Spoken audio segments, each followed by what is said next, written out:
A quick grammar lesson on be used to. So what does it mean? I'll tell you. The phrase be used to means being familiar or accustomed to something through experience. It shows that you've been exposed to a situation or activity enough that it feels normal and no longer unusual. The structure of be used to follows this pattern: subject plus be plus used to plus a noun or gerund.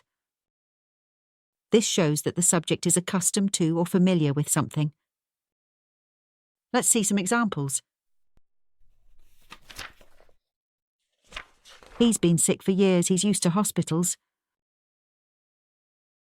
I'm used to lifting heavy weights. Our dad kept tropical fish, so we're used to keeping them.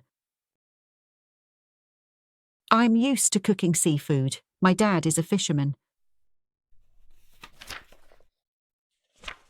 You can make the sentence negative by adding not between the be and used to.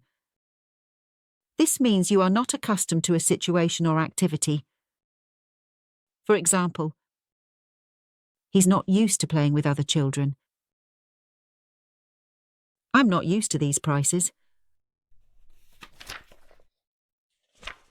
We're not used to spicy food, so we usually stick to mild dishes. I'm not used to this much homework. Visit the website and subscribe to our channels for more grammar lessons.